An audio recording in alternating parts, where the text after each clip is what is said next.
हमारा परम सौभाग्य है कि हमें दो ऐसे इस सदी के महापुरुषों का एक साथ विराटनगर की इस वीर भूमि पर पूज्य स्वामी रामचंद्र वीर जी महाराज की तपोस्थली पर हम सब लोग एक ऐसे दिव्य महापुरुषों का दर्शन कर रहे हैं जो हमारे लिए अत्यंत गर्व की बात है। ऐसे ही पूज्य आचार्य श्री धर्मेंद्र जी महाराज जो सनातन संस्कृति, भारतीय संस्कृति, गंगा गाय गायत्री गौरी के सजग प्रहरी, मैं पूज्य चरणों में निवेदन करूंगा कि वो हमें आशीर्वचन दे करके हमारा मार्ग प्रशस्त करें। मेरे जीवन का बड़ा आनंदपूर्ण अवसर है। एक तो स्वामी जी महाराज जानते हैं कि मैं अपने मन में कुछ छिपाता नहीं हूं, ट्रांसपेरेंट जिसको अंग्रेजी में कहते हैं, पारदर्शिता, ये मैंने अपने स्वनाम धन्य पितृदेव महात्मा रामचंद्र वीर महाराज से सीखी है। एक निस्संदेह जो सत्य है वो ये है कि हमारी महान परंपरा में, परंपरा शब्द का अर्थ जानते हो, जो समझ से परे है उसको हम परा कहते हैं, और जो परा की भी परम है वो है परंपरा। सबसे बड़ी जो हमारी धरोहर है, थाती है, हमको विरासत में प्राप्त हुई है, वो है योग। अंग्रेजों की बात छोड़ दीजिए, उन्होंने योग को योगा बना दिया। अब योग को योगा क्या करे, मैं योगा कर रही हूं, अरे मूर्खा, योगा क्यों कर रही है? योग करना, और योग भी करने की चीज नहीं है, योग स्थिति है, उसमें स्थित हुआ जाता है, उसमें स्वयं को प्रतिष्ठापित किया जाता है, उसमें अपने को उसका अपना न्यास किया जाता है। सन्यासी यानी सम्यक न्यस्त जो है अपना न्यास करता है, उसको सन्यासी कहते हैं। तो हमारी सन्यासी परंपरा में, इतनी विराट परंपरा में, यदि किसी ने पिछले 5000 वर्षों में भारतीय योग को सारे संसार भर में लोकप्रिय बनाया है, प्रतिष्ठापित किया है, निस्संदेह हमारे पतंजलि पीठ के संस्थापक योग गुरु स्वामी रामदेव जी महाराज, हम गर्व कर सकते हैं, हमको इस बात का अभिमान है कि हमारे पास रामदेव जी महाराज हैं। बहुत इतिहास देखोगे, गूगल को, यूट्यूब को, तो न जाने कितने इनके मेरे मतभेद की, लेकिन इसमें कोई मतभेद नहीं। भारत माता की जैसी सेवा, हमारी संस्कृति की जो सेवा हमारे रामदेव जी महाराज के द्वारा हो रही है, अद्वितीय है, अतुलनीय है, अभूतपूर्व है। कमी थी बहुत बड़ी, यहाँ भगवान श्री कृष्ण की कर्म भूमि में, लीला भूमि में पांडवों ने जहाँ अज्ञातवास किया, ये पंचखंड पर्वत और ये अद्वितीय तीर्थ स्थल भीमलता, पत्थर में चट्टान, उन्होंने चट्टान में प्रहार किया, और एक और एडी का और एक और पंजे का, और इस तीर्थ की क्या दशा थी, किस प्रकार से ये असुरों के चंगुल में फंस गया था और कैसे महाराज श्री के द्वारा इसका उद्धार हुआ, वो सब अद्वितीय प्रसंग है पूरा। और 82 वर्षों तक, 18 वर्ष की आयु में महाराज जी ने अन्न का और नमक का त्याग किया था, और उसने प्रतिज्ञा की थी जब तक भारत भूमि गौ हत्या के पाप से मुक्त नहीं हो जाएगी, अंग्रेजों का शासन था, तब तक मैं अन्न और नमक का सेवन नहीं करूंगा। और जब फिर स्वतंत्र हुआ भारत, तथा कथित स्वतंत्रता मिली, तो भारत माता का विभाजन हो गया, टुकड़े हो गए, उसमें एडिशन हो गया, उसमें विस्तार हो गया प्रतिज्ञा में कि जब तक भारत माता अखंड नहीं होगी, जब तक पाकिस्तान खाकिस्तान में नहीं मिल जाएगा, जब तक हिंदू कुश पर्वत से लेकर के इम्फाल के, मणिपुर के सीमांत तक भारत माता फिर से अखंडता नहीं होगी, तब तक अन्न का और नमक का सेवन नहीं करूंगा। अन्न का त्याग तो करना बहुत सरल कार्य है, लेकिन नमक का त्याग करना, नमक ही तो सब कुछ है। नमक अगर गया तो फिर स्वाद नष्ट, बिल्कुल फिर कुछ बचा ही नहीं। तो महाराज ने अन्न का और नमक का त्याग किया। एक दिन मैं महाराज को सुना रहा हूं, यहां आया, सत्याग्रह करके मैंने उनका घूमना फिरना बंद करवा दिया था, तब से महाराज ऊपर रहने लगे। तो एक दिन जब मैं आया तो मैंने देखा कि एक पात्र में वो, हमारे यहाँ बिहार में सत्तू खाते हैं, बहुत फास्ट फूड है। अगर सामान्य लोगों का फास्ट फूड हो तो वो सत्तू है, और 5 स्टार फास्ट फूड हो तो दही चूड़ा है।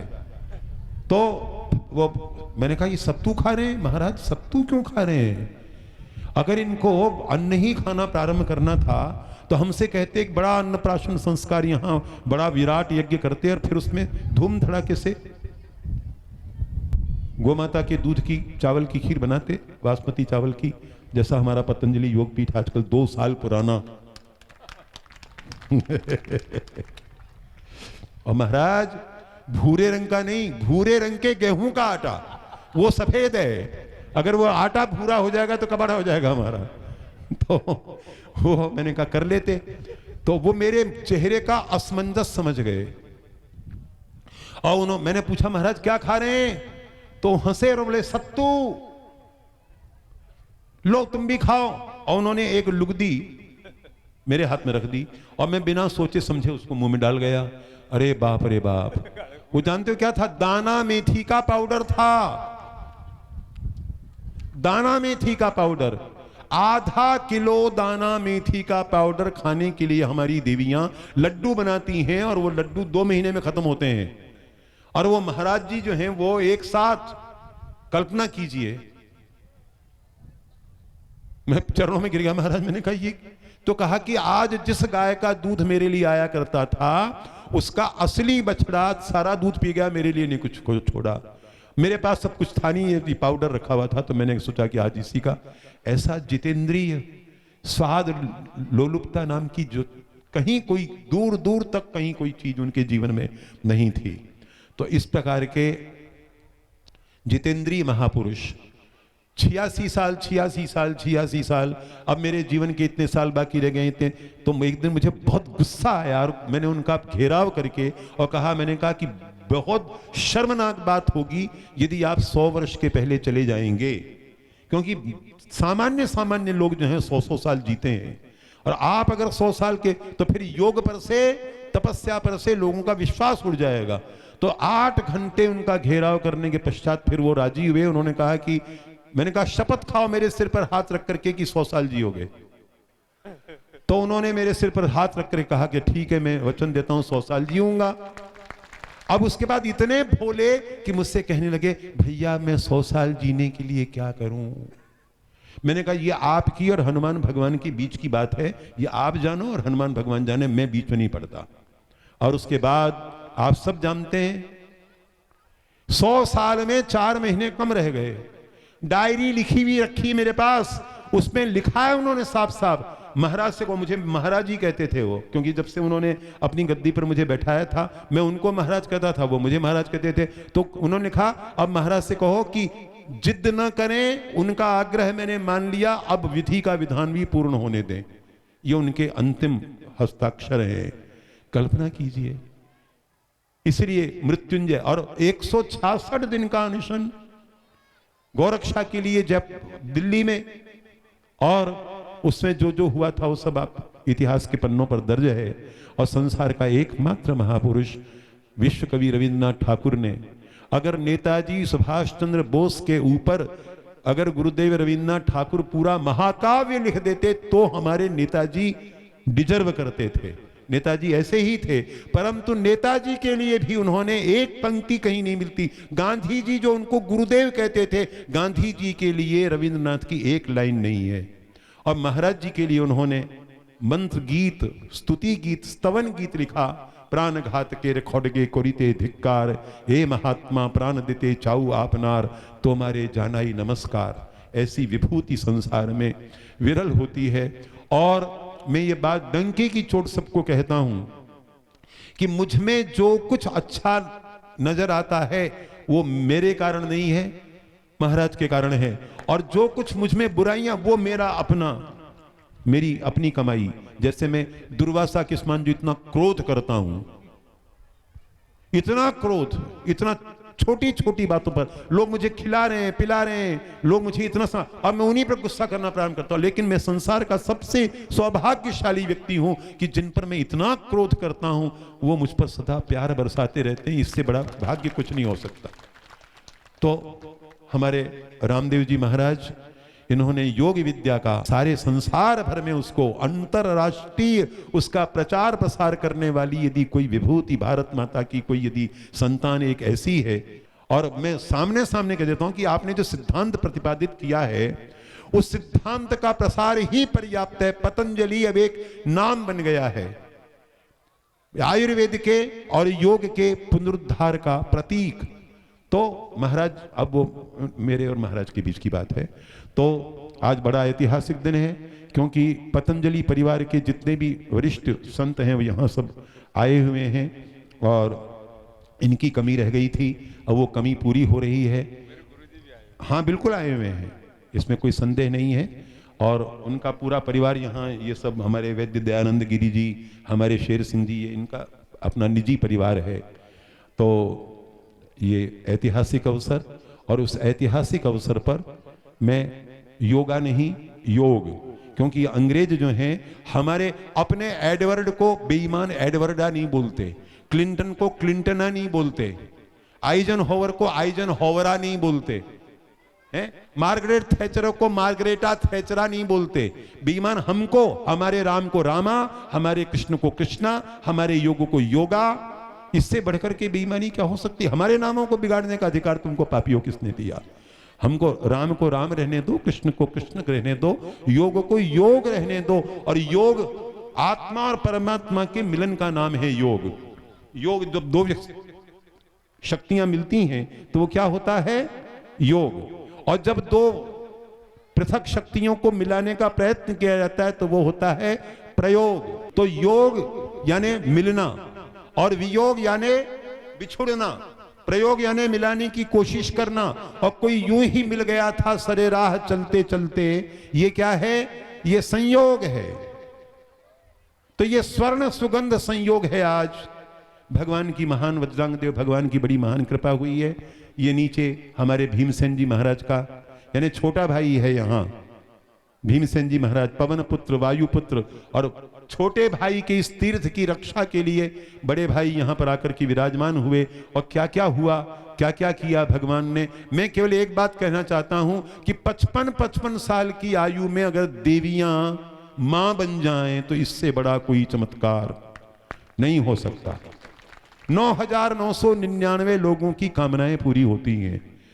तो भगवान हनुमान भगवान जो हैं वो कामना, और ये हमारे भगवान दयानंद के विराट मिशन के, और भगवान दयानंद के मिशन के पश्चात इन्होंने शंकराचार्य भगवान ने इनको गोद ले लिया। वो भी भगवान, वो भी भगवान, शंकराचार्य भगवान और दयानंद को केवल मैं अकेला भगवान कहता हूं, क्योंकि महर्षि बोलने से काम नहीं चलता। यानी दूध में रबड़ी में मिला करके पीस करके कांच घोट कर पिला दिया गया और 6 महीने तक उसको पचाया, और अपने साथ ये कुकर्म करने वाले को ऋग्वेद आदि भाष्य भूमिका लिखने के लिए जो पूंजी रखी हुई थी वो थैली देकर के भाग जा पापी यहां से, अन्यथा राजा को पता लगेगा तो तुझे फांसी पर लटका देगा। ये कार्य कोई दूसरा, ये साक्षात भगवान का अवतार ही एक काम कर सकता है। भगवान नीलकंठ कर सकते हैं। जहर पी करके अमृत बांटने का काम हमारे भगवान दयानंद ने किया। और भगवान दयानंद से हमारे स्वामी जी को भगवान शंकराचार्य ने गोद ले लिया। एडॉप्टेड सन है भगवान शंकराचार्य के। तो जो भी है पूंजी हमारे पास है, और ये भारत माता की बहुत बहुमूल्य धरोहर है। मैं उनका पंचखंड पीठ की ओर से स्वागत करता हूं, और जो बात अधूरी रह गई थी वो मैं पूरी करना चाहता हूं। अगर कोई कहे कि भगवान का प्रमाण क्या है, तो ये देखो, ये भगवान का प्रमाण हमारे सिर पर, ये भगवान भुवन भास्कर चमक रहे हैं, दमक रहे हैं। एक सीधी सी बात, कोयले को जलाओ तो 15 मिनट में राख हो जाएगी कि नहीं हो जाएगी?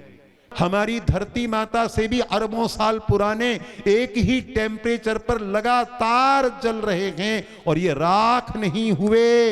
ये प्रत्यक्ष प्रमाण है, ये प्रत्यक्ष देव है।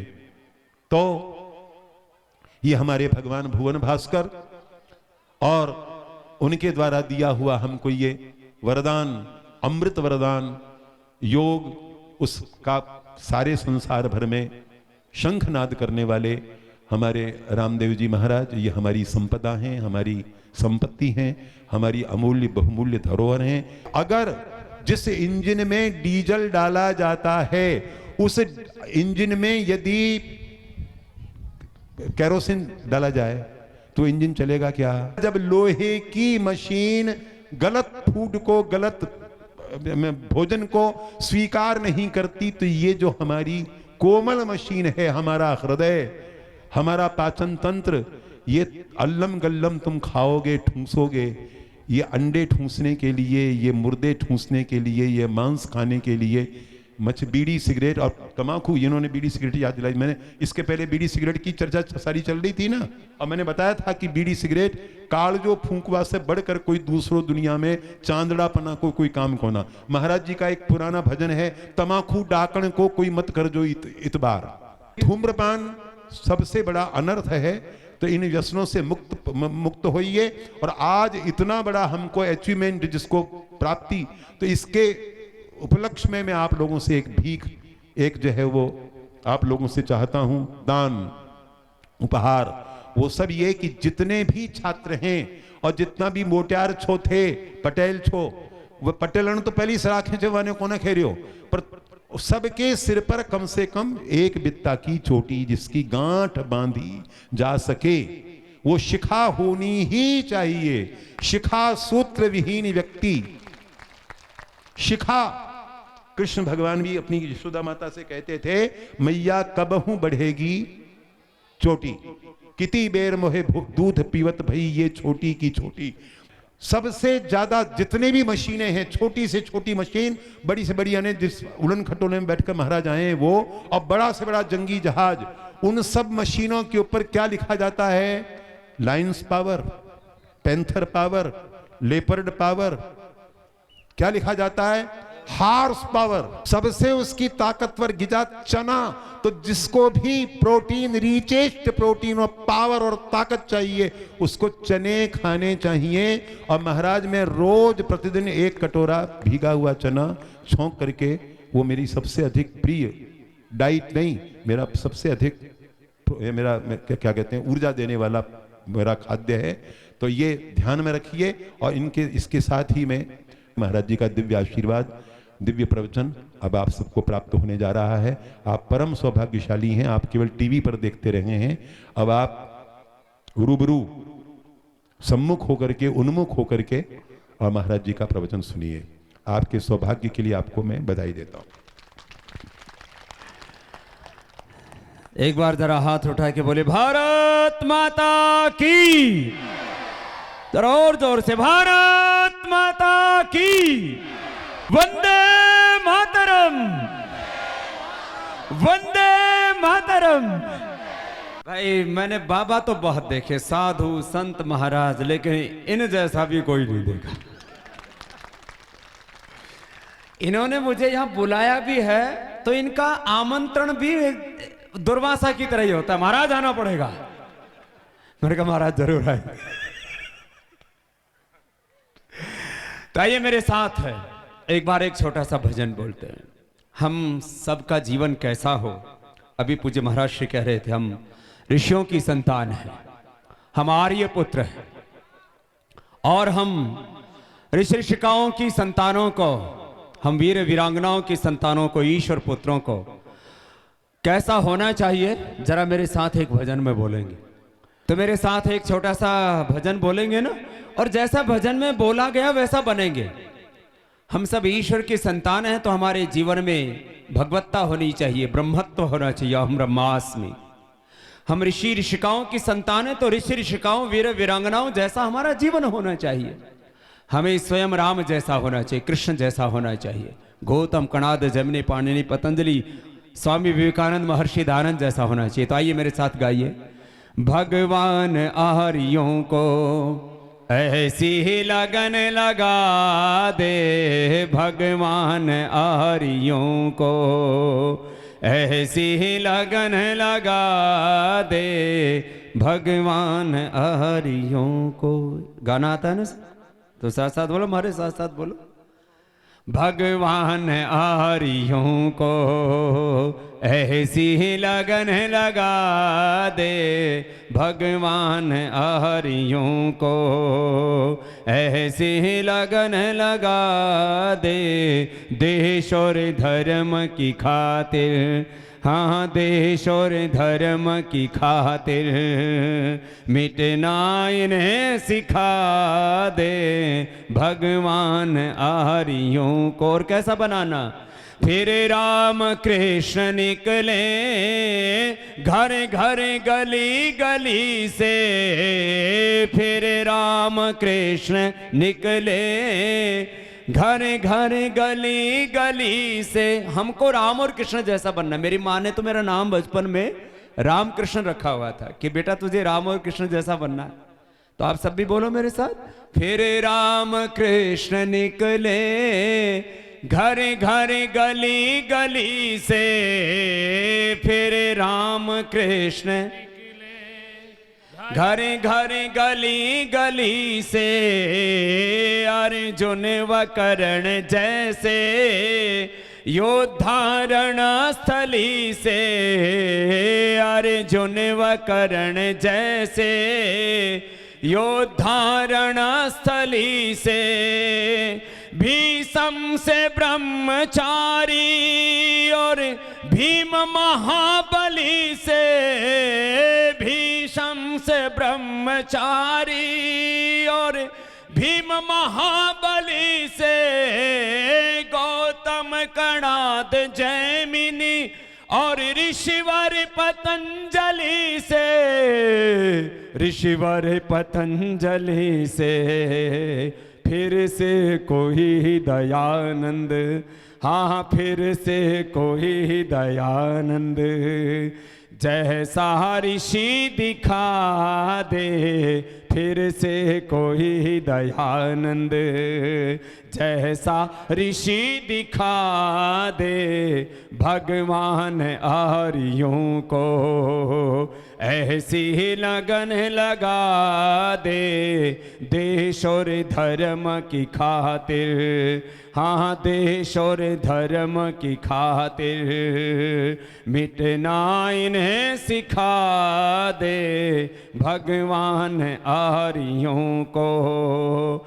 ऐसे हो लाल पैदा खेले जो गोलियों से, ऐसे हो लाल खेले जो गोलियों से, भूमि को तृप्त कर दें श्रद्धा की झोलियों से, भूमि को तृप्त कर दें श्रद्धा की झोलियों से, गूंजे देश मेरा शेरों की बोलियों से, गूंजे ये देश मेरा शेरों की बोलियों से, बिस्मिल गुरु भगत सिंह वीरों की टोलियों से, वीरों की टोलियों से,